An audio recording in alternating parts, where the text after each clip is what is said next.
Doc, and I know you've been talking about Abbie McKay for a long time.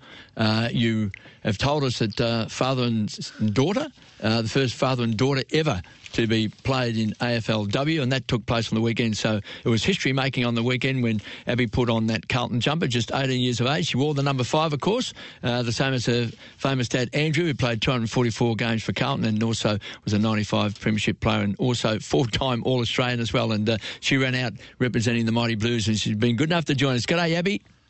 Hi, hey guys, how are you? We're very well, Abbie. Congratulations on your debut. And how tough was it just sitting in the stands the first couple of weeks?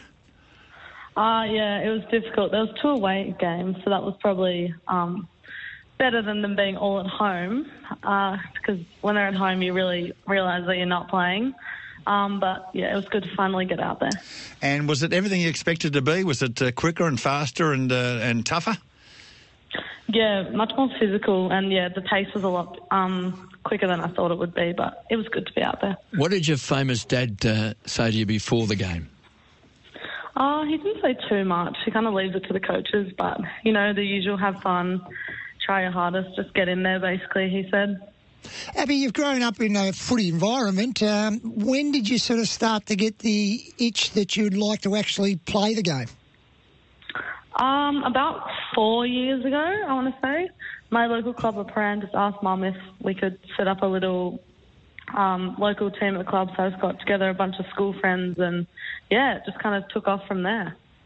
And the game itself, I mean, it was one, we were speaking earlier on, it was one that was just a lost opportunity. I mean, certainly time after time after time you entered the forward 50 but just couldn't find a way to goal and kept banging them into the post. Yeah, it was a difficult day. We couldn't capitalise on opportunities, but you live and you learn. So moving on to next week. Now, what did Daniel Harford say after the game, the coach? Basically what I just said then, you know, couldn't stay composed under pressure and we just couldn't capitalise on our opportunities. But, yeah. What did he say about your game, Abbie?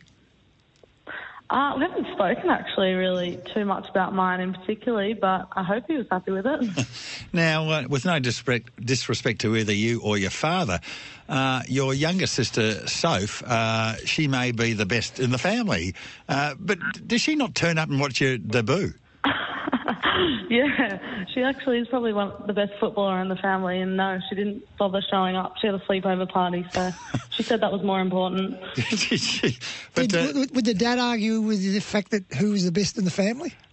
He may, but I've seen young Sophie. She's hard at it, your young sister.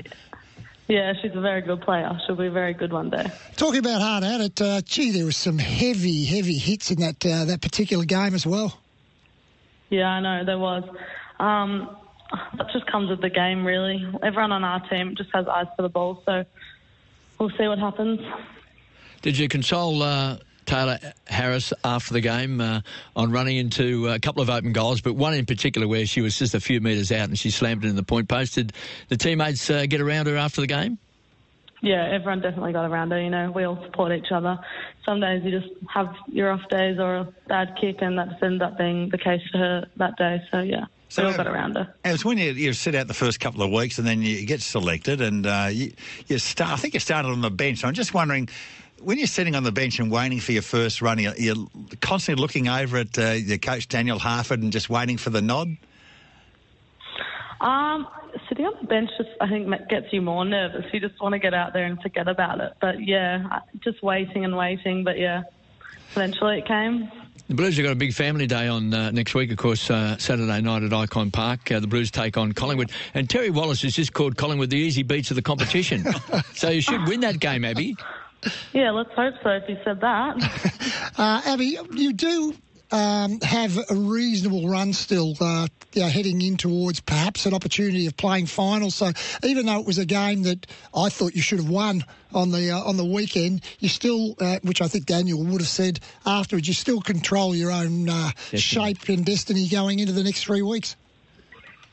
Yeah, that's basically exactly it. You know, if we play to the best of our ability in the next coming weeks, we should have a good shot to get into finals or whatever the highest we can do, yeah. Despite the fact that your dad, of course, was a Carlton legend, Abs, were you like a footy fan as a kid?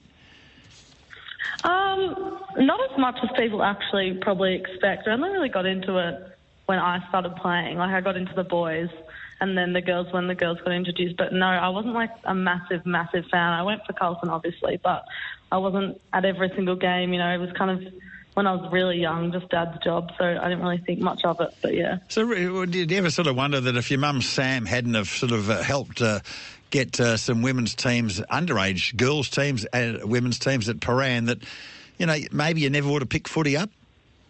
Yeah, for sure, because like, I don't know how else I would have gotten into it if that wasn't the case. So yeah, definitely. What other sport did you play before you got into the footy?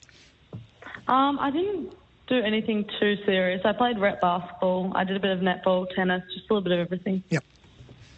Abbie, we want to congratulate you because you made history. That's nice, the fact that you made history, the first father and daughter to play AFLW. And well done, coming off the bench. Doc tells me he spies that you played a very, very good game when you came off the bench. Thank you.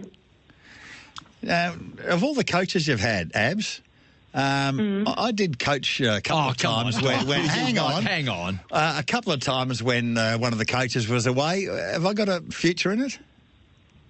Maybe. You're pumping up your own tyres, Doc. So you coached Abbie? Well, once or twice. Did you win? Did you win? Better strike rate than me and KB? Absolutely. Not hard to beat there. Hey, well done, Abbie. Congratulations on your debut and enjoy the game this week against Collingwood and the rest of the season. Thank you. Abbie McKay. Well, you can always, everyone can get down to Icon Park this Saturday night at 7 p.m. You can see the arch rivals Carlton and versus Collingwood. The Easy Beats. They go head-to-head, yes. Collingwood's the Easy Beats. What's Carlton called? We'll get a name for them. Head-to-head in this weekend's AFLW clash. There's free entry, of course. It's the perfect night at the football for any family. So don't forget, get down there to Icon Park.